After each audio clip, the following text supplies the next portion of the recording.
Good morning, everyone. Yad epene she'e Davina Smith and shia tkachini shia tkapaham bashashin bit ani dashache na kaiden and dashanella. My name is Davina Smith. I am the tribal coordinator and liaison for the National Parks Conservation Association, and my focus has been heavily around southeast Utah.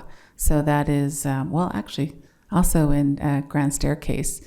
I'm a board member also with Grand Staircase Partners, but my focus is around what's currently known as the lands between, one of the last areas that need to be protected between Hovenweek National Monument and Bears Ears, where there's over 500,000 acres of unprotected lands and has a rich cultural sites connected to Hopi and to Pueblo.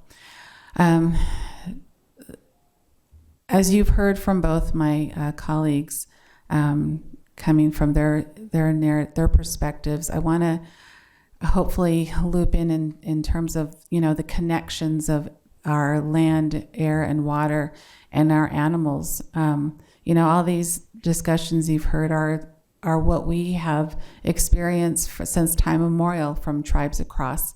One thing is, as tribes, we've never saw borders. And that's the one thing I discuss when I do my work down south is that, when Bears Ears was being implemented, we have the connections to Pueblo, Hopi, Dene, Ute, and then for Grand Staircase, it's also including Paiute.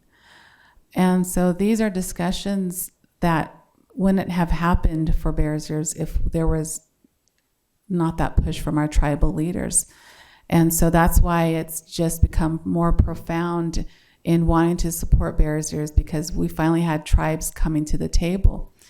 And so in these discussions that I've heard so far, I hope we do not forget tribes, because we have this relationship with our animals. We have a relationship with our Mother Earth. My umbilical cord is buried in Monument Valley, Utah. And so from that point on, I have a responsibility to her and how I protect her and how she protects me. And we have to continue to work collectively and not forget, we all share Mother Earth. It's not something that we own. We were taught this is not us to own. We have to work collectively. And so moving in that sense, some of the work I'm doing right now in southeastern Utah is, as I've mentioned, things that are connected are names. I'm actually working with Dustin, but right now the Department of Interior has a secretarial order to rename derogatory names. Squaw is the most derogatory name. It's misogynistic. I've identified 8 locations in southeast Utah, San Juan County.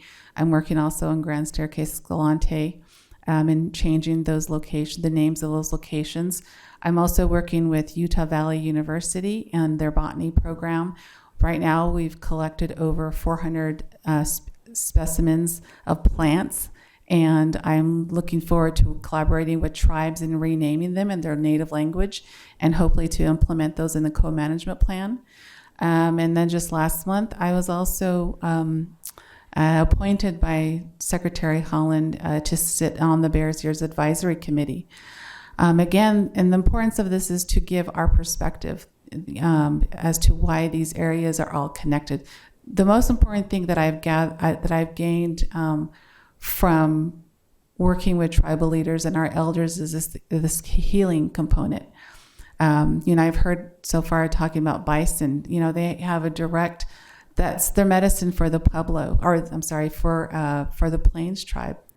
I'm actually, I have a ranch. My father, we have horses. Since I was little, which I just couldn't dread. He would drop me off 15, 20 miles and rustle up cattle, which I hated. But that was our way of life. That was our way of life because our way of life was taken away from us. We would gather or hunt for rabbits or deer. And And as of today, it marks the 154th anniversary of our treaty that was signed so our Navajo people could return back home. And that was how our way of life had been changed. So we became farmers. We became, ranchers in a way. And so our way of life for me was being a rancher for my father, so that we could have sustained some form of income for our family. And right now, with the price of hay, I mean, my father just works on, he's retired, but it's now up to $21 per bale. And so what does that mean? He's going to have to, sell his cattle, sell our horses. We no longer have sheep, but we will continue to move forward. And I think that's resiliency of our tribes. We've had to adapt to changes.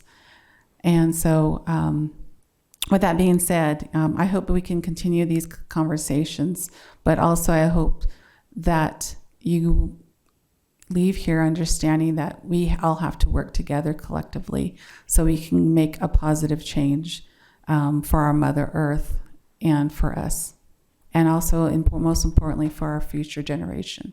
Thank you.